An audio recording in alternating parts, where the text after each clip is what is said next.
So as the festive season approaches, many South Africans are planning their holidays, but one popular destination is facing a challenge. KwaZulu-Natal is struggling to attract tourists due to various issues such as poor infrastructure and safety. The hospitality industry has raised concerns over tourist attraction in the province and are calling on the tourism department to take action. But let's bring in the chairperson for the Federated Hospitality Association of South Africa in KZN, Brett Tungay, to unpack this for us. Brett, good morning to you. It looks beautiful where you are, and certainly, I think, a great way that you've decided there to attract us back to KZN. But it seems that that's not really happening. We used to call it the playground of South Africans. And at this point, where foreign tourists are concerned, I believe we've lost 80% of them since COVID-19. So, Naledi, yes, on the domestic side, we have to thank the South African travelling public. Yeah, they've been the bedrock of the support for tourism in KwaZulu-Natal over the last 4 years. And numbers are great on that side. We cannot complain. Yes, we've got our issues, but in terms of the domestic tourism, the numbers are good. The downside, unfortunately, is the foreign market. Yeah, post-COVID, KZN in general has basically lost our foreign market. Yes, there's outliers, of course, especially in the high-end market. Your Northern Natal game reserves, they're doing well in the foreign market. But the majority of the province, if I look at the Drakensberg, the Midlands, South Coast, large sections of Durban, North Coast, the battlefields especially, the foreign market has really been taking a hit there. And yes, we need to try and work with South African tourism, KZN tourism, to try and get KZN back as a prime tourism destination. You know, what's happening at the moment is that KZN in the past, so 2 decades back, was a prime tourism destination. So foreign tourists would actually book a holiday in KZN. Now what's happened, they going to Cape Town, Kruger, and KZN has become an add-on. Yeah, let's say got an extra couple of days, they'll add KZN on. And that's not good enough for us. We need to get our status back. We have absolutely fantastic product in this province. Yeah, we've got some of the best game reserves. We've got, as you see behind me, the Drakensberg Mountains. We've got the Midlands. We've got the historic history with the battlefields.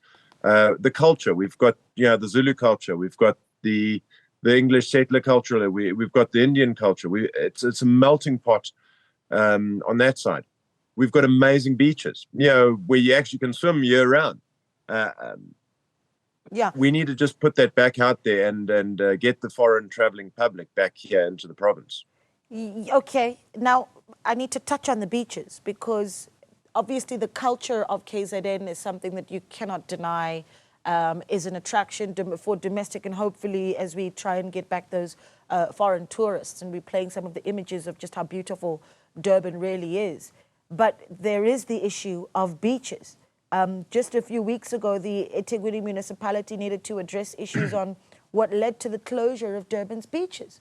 Let's talk about the quality of the beaches in Durban at this point. Okay, so in terms of the beach infrastructure, we've been having very good engagements through the Presidential Working Group and various ministerials. Like this week, we met with the Minister of Public Works. There's definitely steps been taken to rectify the issues on the beaches. The problem is not just Durban. The problem is further inland as well. So we're having to rectify water reticulation throughout KZN. And we are working on plans with that, and we are seeing progress on that. Now, in terms of where we are, we have to understand that at most of the time, the majority of the beaches in KZN are always open, actually. We might have, like, out of Durban, you got 25 odd beaches. 6 or 7 might be closed. It's not a blanket thing. And that's, I think, a lot of the perception coming through in the media is that, the entire KZN coast is affected. It's not. Most of the sections from, once you go from Mkloti north towards Belito, go up towards St. Lucia, all those beaches are open. A lot of the beaches, if you head down towards the south, if you're heading down towards Margate and those areas, Those beaches are open.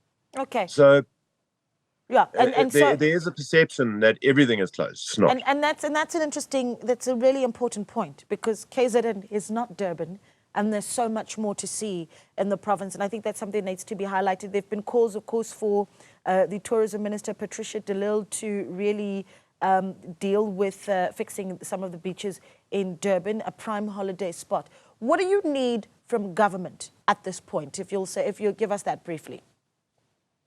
I think the biggest problem, and I think your previous guest alluded to that, is capacity in the municipalities.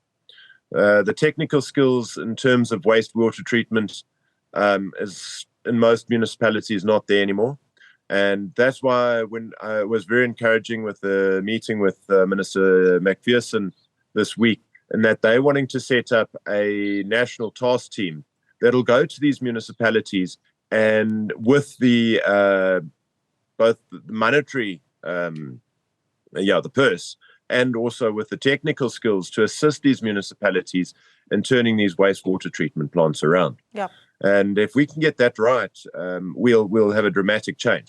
But we also have to realize that KZN is a wet province. The heavy rains that we've had now, and it's not a. Everybody might try and allude to the fact that this is a new thing. It's not. Yeah. We've always been a wet province. And unfortunately, when the rivers do come down, a lot of rubbish gets pushed out to sea. Yeah. And that has always caused beach closures. And that we're going back, hundreds of years. Okay. So what is happening now is not a new thing. Yes, it's been exacerbated by current infrastructural issues. But it's, what we're calling on is, especially like the Durban municipality, is we need to manage the message that's going out to the public. Okay. Battery Beach might be closed, but what about going to North Beach? Okay, so the communication is what needs to be improved, Brett. Yeah. Well, thank you so much for speaking to us and to give us a glimpse of, as well, of a beautiful KZN there behind you.